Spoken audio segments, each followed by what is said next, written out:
Hello everyone, Chef here. Disappointment is a word you've probably gotten called a lot in your life, considering you sat down on your ass watching a video to do with Fortnite Dissapointments, but I digress.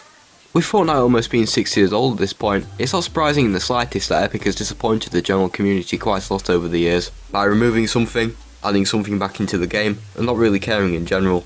So strap in, and be prepared to get disappointed, as I talk about the disappointments I believe are the greatest Fortnite has made. Redacted was a landmark that was first introduced in Chapter 2 Season 1, with the arrival of the new map. The thing that made it stick out from the rest of the landmarks on the map was the name, Redacted, meaning at some point it had another name, but was removed for some reason.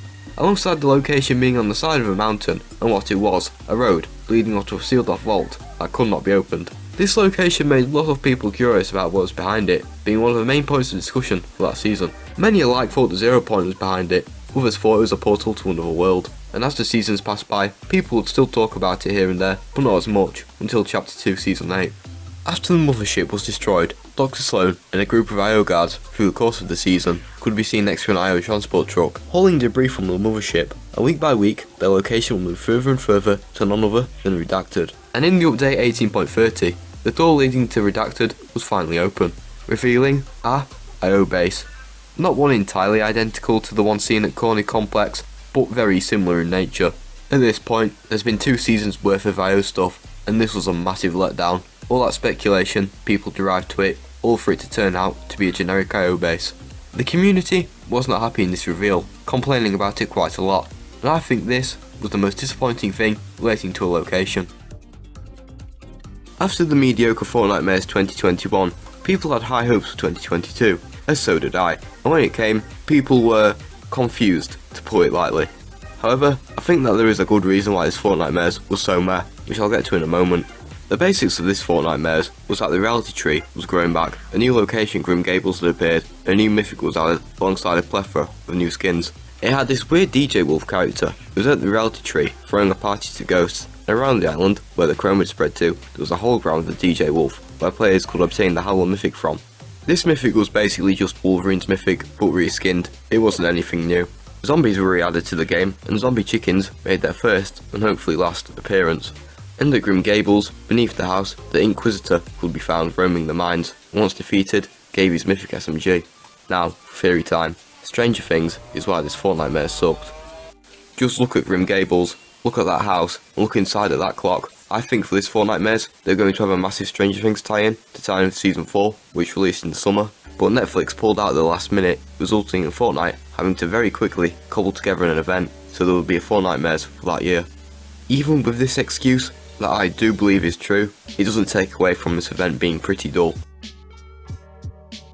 Season delays are something that still happen to this day, although now, it doesn't really have that much of an impact as they did when they first started occurring. The first season that got a delay was Chapter 2 Season 1. Originally being set to end sometime in January, it was pushed further to February 6, 2020, in order to prepare the Winterfest event they held for Christmas. And at the time, people were slightly annoyed, wondering how the game would still be fresh and interesting to enjoy, because by the time they announced the extension, the season was already about 3 months in. Well, newsflash, yeah, the game became incredibly stale, and no one wanted to play it, because nothing was being done with it whatsoever, and the season was extended again to the 20th of February. Making people who are still playing the game even more annoyed for the 2-week-long extension. Despite this though, Fortnite would see a massive resurgence with the next season, Chapter 2 Season 2, which had even more delays than the previous season. The season was originally supposed to end on the 30th of April. It's kind of good it didn't though, because I was just getting back into Fortnite before this season was supposed to end, and if it did, then I wouldn't have got to experience this season. Then it was extended an entire 2 months to June 4th. At this point, people were understanding, since everyone was in lockdown due to the cough virus, but there were still people who were getting fed up with the constant delays. Then due to the BLM protests, Fortnite extended the season yet again to the 17th of June, where this time, the season actually ended, finally. Ever since Chapter 2 Season 2, there have been a couple of delays for seasons here and there, but usually it's a day or a week, it's not that long, and although people do get disappointed when seasons are delayed, I feel as though now, people are used to it and understand why, and aren't as bothered anymore when seasons get delayed.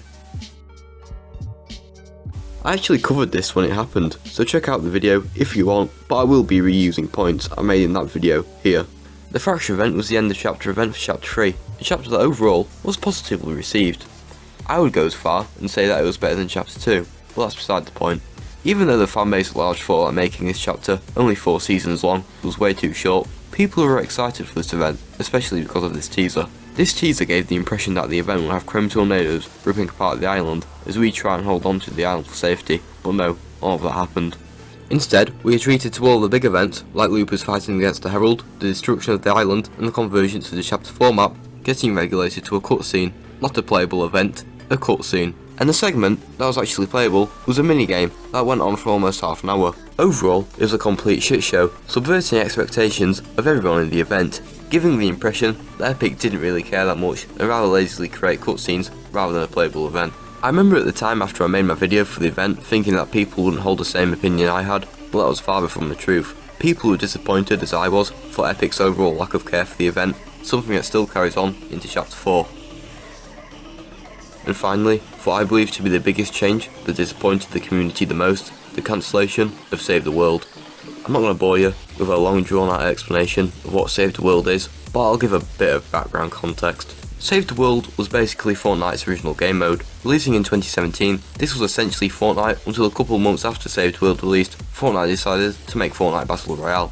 The game mode that completely overshadowed and overtook Save the World in popularity, becoming the main focus of the Fortnite team, with only a small team still working on Save the World.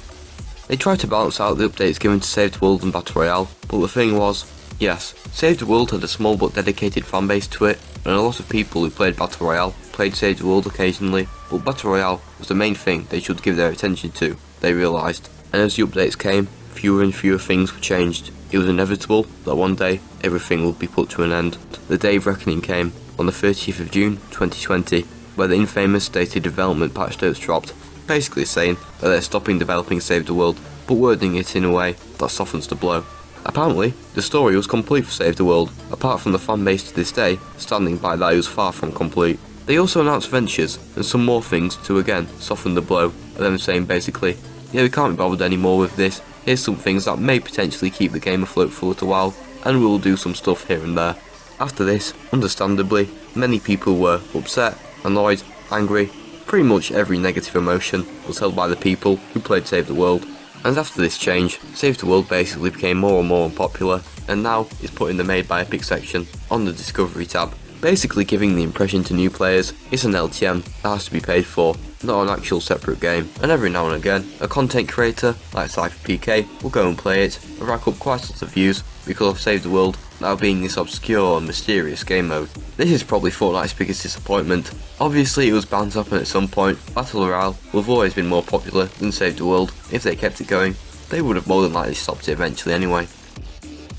Well, I hope you enjoyed the video. I may make a part 2 to this if there's any more disappointing instances I remember, but this is all for now, and see ya.